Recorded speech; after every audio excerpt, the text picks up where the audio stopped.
Welcome to Ellie Goldsmith's Relationship Flow. I'm on my way back from a sukkah that was set up in an outside area during the lockdown of Israel. I apologize for some of the sounds. Actually, I'm not apologizing. I'm happy. This is part of the Relationship Flow this year, that there's all the sounds around me of Jerusalem and the sukkah, and this is a good thing. Because even though we're in lockdown, there's still somehow some sort of continuance, in the streets and other places that they can still pray, and you hear the sounds of the praying and the energy of the festival. It's definitely been a different year than I've ever experienced living in the Holy Jerusalem for many years, thank God, and living in the Holy Land for many years, over 20-something years, together with my soulmate and my children. And there's definitely a new challenge ahead, not just with the Corona challenge, also dealing with older teenagers, with the current technological advancements in the world and the kind of energy that's been created by a bit of the chaos that's ensuing from the lack of a normal schedule for most people, alongside with the general ability to promote chaos through media or whatever, rather than going into the darkness that's going on. There's also a tremendous opportunity to generate light and turn that darkness into light, turn that pain and chaos into some sort of seder, some sort of order that's for the good thing, the tikkun olam, to make things come to us focused way. And especially with relationships, I think that's where the challenge comes out the most, because a person has to face himself or herself with their soulmate and the people in their sphere of influence, and really work on all the things we're talking about here in a real way, that you can really internalize the truth. A holy man was talking about this week how there's different guests that come to your sukkah, spiritual guests. And a sukkah is a very intimate place, it's a smaller version of your home generally for most people, and it's outside and a little bit out of your comfort zone, and there's definitely a lot of opportunity to grow in your relationships with people, because now you're eating and sitting and hopefully rejoicing in a different scenario than normal, and that gives you an opportunity to find yourself in a different way, become more self-aware, as we're talking about in our United Souls book, which I'm consistently writing, thank God. And the sincere aspect of this journey of getting more soul awareness gives you the ability to really tune into the souls that you're blessed to be knowing. And like I said, especially the older teenagers, it's a whole different level. I myself obviously was a teenager, and it was, as once a rabbi jokes, Shalom Sunny teenager should make a blessing that I'm not a teenager anymore, because it's such a challenging time period for everyone, especially, as I said, with all the,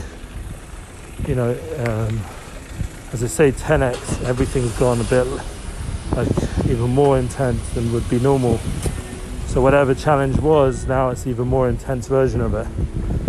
But the good news is, with Amunah, with clarity, with having faith, like we talk about in our Brothers of Israel podcast, Amunah is our future, and we've been talking about in our Unity Flow podcast, the strengthening of Amunah, of faith, and tuning into the flow of life and the divine providence.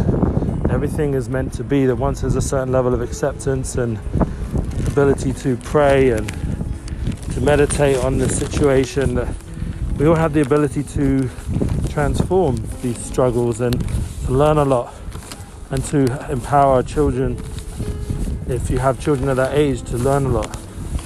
There's so much learning and growth opportunity for the foundation of their life, that they should be attuned into Amunah and loyalty, to have belief in that there is a purpose, there is a mission, there is fulfillment, there are good values, and that they can be part of that in their own lives, in their own choices, and to empower them with that gift.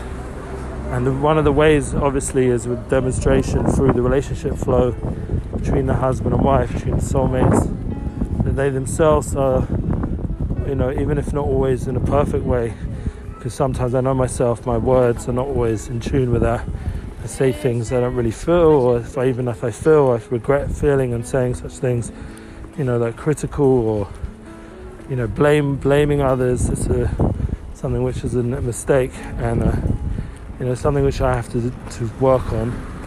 But the opportunity is that, to be honest and be humble and to admit to the failings that we all share and need to work on, and some of the frustration and fear and anger that can be brought out more and more as this time goes on with the Corona challenge and teenage challenge, and all the different effects that has on the economy and financial opportunities. And so we're sitting in sukkah, or a holy dwelling that we have, and about to head towards one of the holiest days of the year tonight, Hoshana Rabbah, which is the sealing of everything we've been doing, and heading into after that to the Simchas HaTorah, to the joy of being in touch with this divine mission of having divine guidance through the Torah, through the holy words that are written, and to bring that out in a universal voice that the world can understand and improve, and everybody around you can improve and be part of that divine mission without it being like exclusive, or God forbid, it should be an inclusive thing, just like the Daled Minim includes all the different kinds of Jews. The Lulav and Esrog represents 4 different kinds, and it also has an inclusive awe, the Sukkos, to all the non-Jewish world, that they should also be a part of it. They also brought offerings and were part of the time when we had a temple. They were included. And then there's that intimate moment with our loved ones that's not inclusive, in the sense that it's specifically just for us to unify.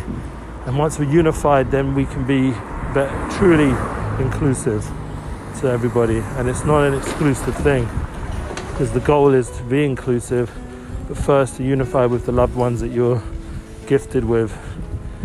And that would explain Simchas Torah, Shmini Atzeres. It's a holy day, the 8th day, where there's a certain unification that takes place on a very high and intimate level, that then gives us the strength to go and unify with the world and everything else we need to do the rest of the year. So everyone should be blessed. We're all praying for good children, for Zerachai v'Kayama, for children and seed that brings out life and energy and vitality and positivity, and we're praying for these good things, and the relationship flow should come into our home and go from our sukkah into our house, and everyone in the world to be part of true relationships, honest relationships that face their issues and face their struggles and face the pain and transform it to joy. And then we can enter with the prayers of salvation to Simchas HaTorah, into a time of intimacy that's very deep and close, and opens up our hearts to the truth of what we're here for. With all that clarity, we can bring that, and revival and renewal and vitality, bring that into our daily life, to have a beautiful relationship flow in our homes and everywhere we go. Amen. Thanks for tuning in. Share your relationship flow, and we're looking forward to see a beautiful year together as we go ahead.